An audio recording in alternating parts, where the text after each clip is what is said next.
Just in, kakapasok lang, bumaliktad ang Senado. GB, Ehersito, tinukoy si Risa, traidor, VP Sara Rumesbak, PBBM. Ayan, etong balitang ito, itong videong ito, nabibigyan natin ng reaksyon at komento ay nagbula kay Banat Kapanig TV. Ayan, bisita kayo sa channel ni Banat Kapanig TV at ilalagay natin sa description box ang kanyang channel. So, syempre, eto ang kanyang lingkod na si BT. And welcome to my channel, Tunay na Kritiko. At wag na natin pagtagalin at sabay-sabay na nating panoorin ang laman ng video na hatid sa atin ni Banat Kapanig TV at bibigyan natin ng reaksyon ang balitang ito. Pasok. Nagulat din ako kay JB, no? Kasi parang out of the blue. Ito po, basahin po natin yung kanyang mga pahayag. Official statement on the reversal of contempt citation versus Pastor Apollo Kibuloy. After careful review of the facts, witness, testimonies, and additional information, such as the allegations of rape during the last committee hearing, I've decided to withdraw my signature today. Yung withdraw niya po, yung signature na siya ay tutol sa contempt. Ibig sabihin, sang-ayon na siya sa contempt. Okay? Ito po ang problema ng ating mga senador. Alam na po namin na kayo po ay hindi mga abogado, no? Alam na po namin na kayo po ay siguro iba yung pinag-aralan ninyo kasi ang ideal talaga na gumagawa ng batas abogado sana. Ideally, no? Hindi ko sinasabing limited sa abogado. Pero alam niyo po, kaya kayo nakakantsawan ng mga congressman Di ba? Na sila na nagpalusot, sila pa nangangantsaw. Bakit po kakantsaw-kantsaw yung mga ugali ninyo? Alam niyo po, once na ako hindi naman ako abogado, no? Pero once na nilagay mo yung pirma mo diyan, alam na po natin yung lahat yan. Hindi po pwedeng bawi-bawi pag pumirma ka. Ang kahulugan po ng pagpirma mo ay binasa mo, naniwala ka dun sa laman nung pinirmahan mo, di ba? Ako dahil pabor lang ako sa inyo na na kinakantsawan niyo yung mga congressman, pero sa totoo lang po, may punto yung mga congressman doon. Ba't kayo pipirma na hindi niyo alam? Kaya lang ang objective kasi nila magpalusot. Parang ang ibig sabihin kasi niyan lumalabas, pumirma ka ng una, na kumokontra ka, ayaw mo yung contempt na yan kay Kibuloy. Tapos biglang binawi mo. Is parang wala kang isang wala kang isang desisyon nun. O ibig sabihin, hindi mo binabasa. Kumbaga binigay sa iyo yung pipirmahan mo tapos pumirma ka lang, walang basa-basa. Ito na. 'Di ba? Tapos nalaman mo bandang huli. Uy, parang itong pinirmahan ko iba pa. Kung PI pala yan, di yari na. Diba? Pirma ka lang ng pirma, hindi ka nagbabasa. Dalawa po yan di ba? Ang ayaw ko naman sa congressman, maiba lang muna tayo bago natin balikan to si JB. Ang ayaw ko lang po sa mga congressman, alam nilang pinalulusot nila yung akap Nagpapalusot sila. Tapos nung nabisto sila nagpapalusot, sinisisi nila yung nabiktima nila. Victim blaming, di ba? Nabiktima namin kayo na may kasalanan. Yun po yung ayaw ko sa mga congressman. No? Pero ang ayaw ko naman sa mga senador, pangalawa na to, di ba? Yung una yung sinasabi nyo na hindi namin alam. Napirmahan namin, hindi namin alam, pinalusutan nyo kami. Di ba si Pangulong Duterte, pinakamagandang halimbawa niyan? Binabasa niya lahat ng pinipirmahan niya, kaya marami nabibito yun Lahat ng insertion, binibito niya nung panahon na siyang presidente. Alam niya kung ano yung kanyang mga na-request. No? Alam niya rin kung ano yung mga isiningit. Matagal nang ginagawa yan sa Kongreso, matagal nang ginagawa yan ng BICAM. Pero dahil ang Pangulo nung nagdaan ay wais, ganun. Ngayon, balikan natin sa baby. Pag may akala niyo po ba, hindi po dahil ako ay anti sa ginagawa ni ni Ontiveros. Pero yung mga ganyan pong attitude na pumirma na kayo, babawiin niyo yung pirma niyo. Delikado po yan sa ganyang kataas. No? Ang taas po ng inyong Ang taas po ng inyong tungkulin. At saka bakit ayaw nyo ba ibigay sa korte ang problemang yan? Hindi nyo, ako ulitin ko, hindi nyo naman talaga problema yan Diba? Bakit pinipilit nyo na kayo ang dapat humusga o kayo ang dapat mag-imbestiga kay Kibuloy? Diba? Ano ba ang maitutulong yan sa bansa? Meron ba? Aasenso ba tayo kapag si Kibuloy ay napatunayan nila na nagkasala? Ano ba ang mangyayari? Wala naman 'Di ba? may mababago ba sa mga Pilipino? May mababago ba sa atin? 'Di ba? Ganun pa rin. Ang China nasa West Philippines Sea pa rin. Nanggugulo pa rin.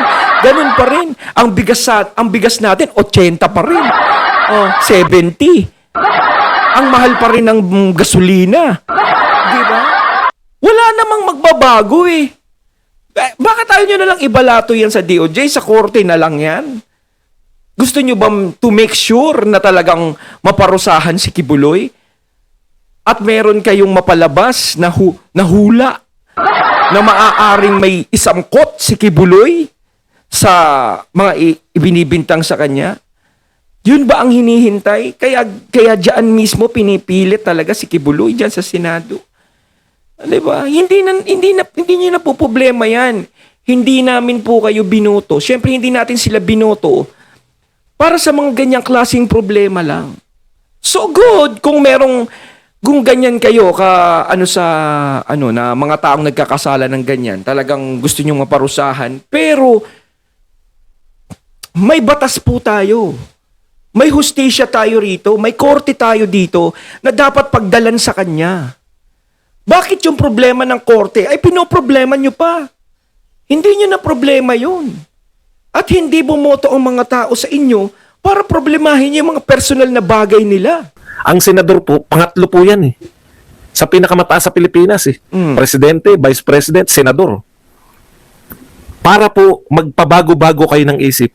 Hindi na po bago-bago eh. Diba? Delikado po yan para sa bansa natin. Hindi po maganda yan. Kunwari, may gusto ko ipatupad. Eto, ganito, ganyan. Tapos biglang ginagawa na, biglang nagbago isip mo, ayoko na yan. Yan po yung mga tandaan nyo kasi wala pong puwang yan sa isang pamahalaan. Yang mga pabago-bago ng isip. Dapat before magpasya ang isang tao. Kailangan buo. No? Pag-isipan Dapat mo muna, niyang pag-aralan. ilagak ang kanyang pirma. Lagda, na pag-aralan niya na yung mga consequence. Okay lang sana kung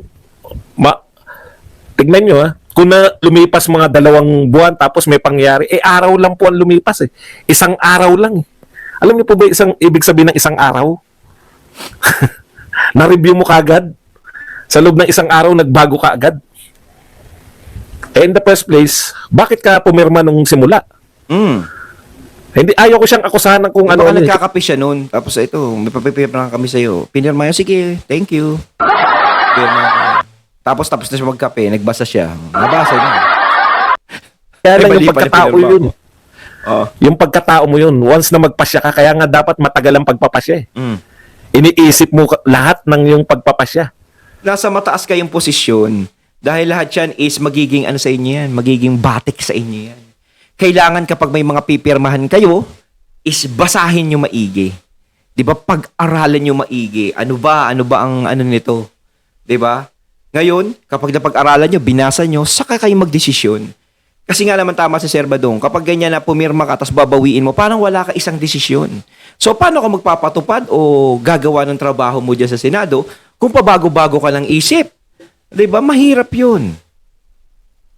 Dahil once na nagpasya ka, pangangatawanan mo na dapat yan.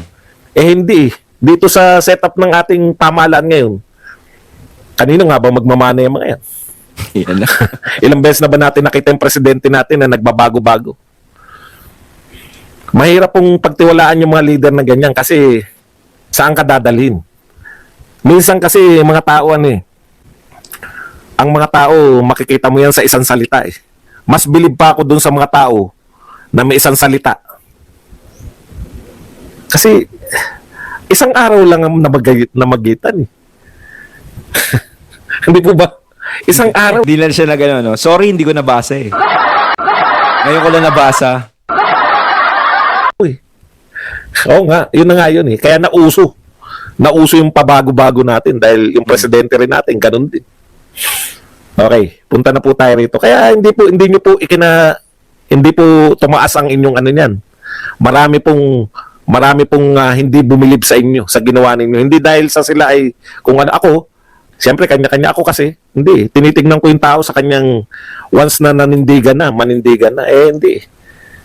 Pangit pong ugali yun, yung babaguhin mo at para kayo naglalaro ng may rules kayo tapos babaguhin nyo. Di ba yan yung angal niya? Yan yung inaangal dating atakdog ni Tambi. Tuwan-tuwa sila nung napapaboran sila. Ito si Franz Castro. O ngayon, tinatabla na sila ng mga kakampi nila. Kala nyo, atakdog lang kayo laban kay Sara Duterte. Hindi naman umubra yung pagiging atakdog nyo. Walang napala. Kaya tablado na rin kayo ngayon. Ganyan Kaya po. nilaglag na sila. Mga Hindi na sila politiko baby. natin. Okay. Oy, Bayona TV, thank you very much sa pag-member for 32 months. Ba? Si Bayona TV, ano na ba natin to? Ayan. Maraming salamat sa Bayona TV. Okay, punta po tayo sa iba pang issues. Ito po, kaya apat na. Mahirapan si Robin kung sino po yung apat.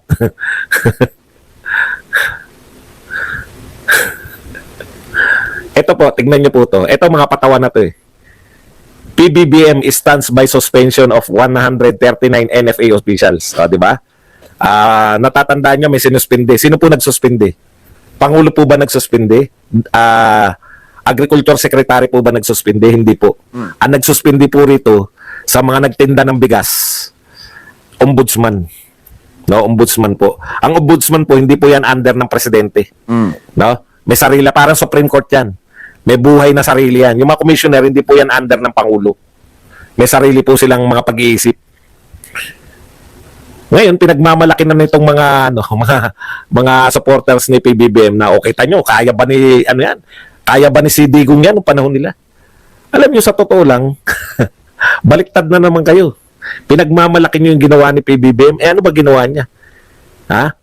Stands by suspension. Hindi siya ang nagsuspindi. Ibig sabihin, hinayaan niya pang sa tingin niyo ba kay Digong tatagal yan? Suspendido agad yan.